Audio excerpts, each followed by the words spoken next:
biggest reason for us winning 3 in a row. Defensively, we've been in tune, and then offensively, we've been playing together. I mean, besides the turnovers, which we're getting better at, which we want to get better at, that's always a topic of conversation, a point of emphasis for us. But we've been defending and we've been playing well together. The defensive part, is that sustainable for a while? Do you feel like this team has turned the corner in that category? This is what we preach around here every day. So it has to be sustainable. It needs to become the norm, and it is the norm for us now. The turnovers, do you have a theory behind why they're happening? Is it just trying to find the right balance in terms of pace? Or? No, we just got to be more careful with the ball, that's all. And sometimes you can have turnovers where you're actually trying to make the right play. Sometimes you can make turnovers by being too unselfish. And then you have some of them that's just careless and unforced. So it's a combination of a lot of things, but I love where we're at. I love where we are. We're thinking about passing the ball and getting everybody involved. So that's not a problem. Since Tyson joined the team, you guys have the second best defensive rating in the league. Is it as simple as that, or is there something else that's clicking out there? No, it's not as simple as that, but he definitely brought another defensive staple into our lineup. We needed that. You guys knew early in the year, we all talked about it, that when JaVale went off the court, our defensive numbers slipped. So, now JaVale's going off the court and Tyson's backing him up, there's no defensive slippage. So our rating stays up. Yeah, you're obviously a known quantity in the postseason.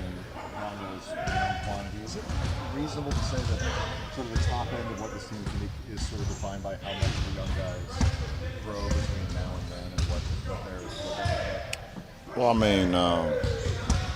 I'm not one to think far that ahead because you still got to play these games. You can't guarantee yourself a playoff berth.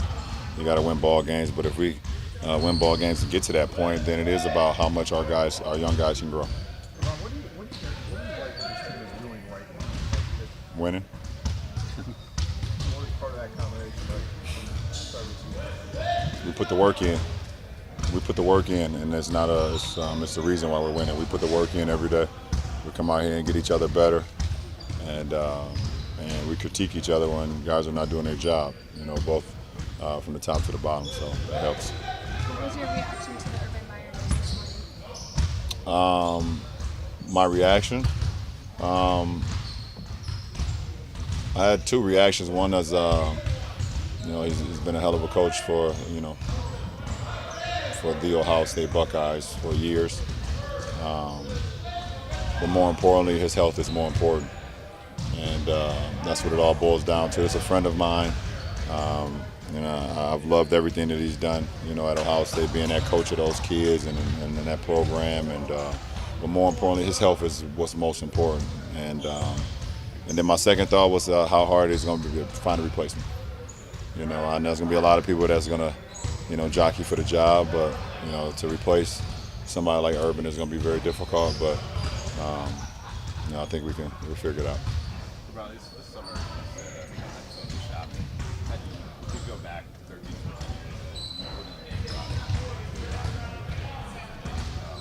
Yeah, this first game for Crossroads yesterday. You chose to wear 23, and you was wearing number 0. And you asked, what does that mean to you to see him have that? I don't know how long it's going to last, but it definitely made me feel proud.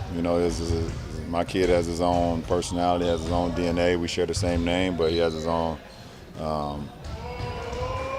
path. And but it was cool when he came downstairs the other day and showed me that he was wearing 23, and then my youngest son came to me and told me he's wearing 6.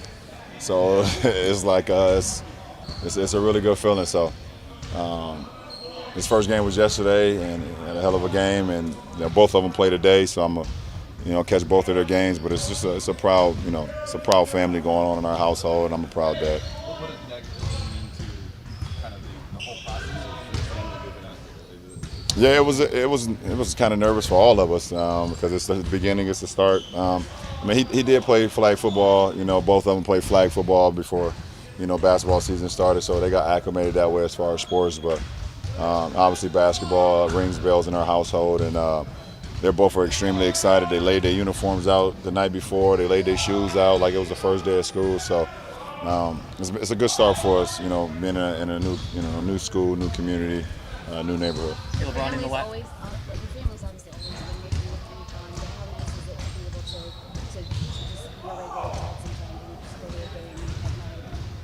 Well, I mean that's the that's the best part about it. Seeing my kids grow and seeing my boys play sports and my daughter be in dance classes and swimming lessons and things of that nature and being in gymnastics and me be able to just to go to support them. The tough part is when I'm on the road and they're doing those things as well. So that's the tough part. But the availability when I'm here and they're working, I get to relax and a little bit. I get a little stressed sometimes when I'm at their games, but for the most part, me being there just supporting them is really cool. Handle it.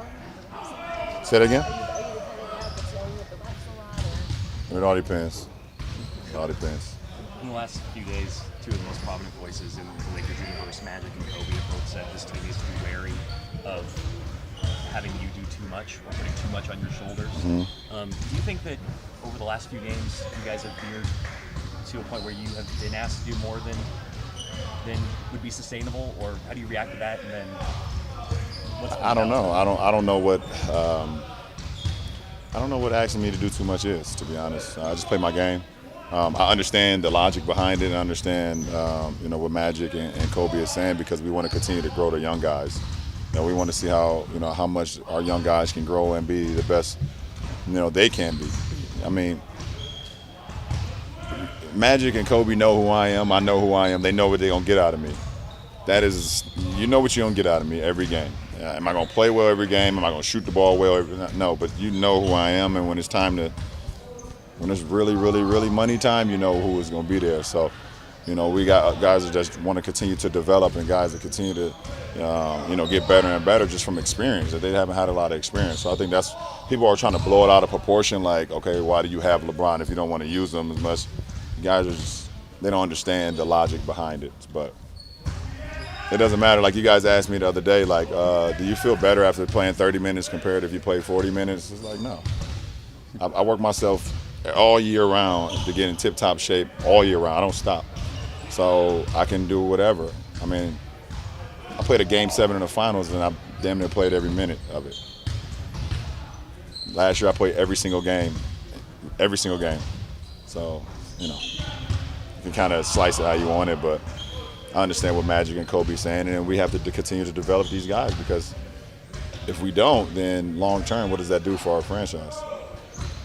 You said you understand the logic. Do you have a line where you say there's too much usage or too many much minutes? No. Now it's just, I want to play whatever. 48 minutes a game.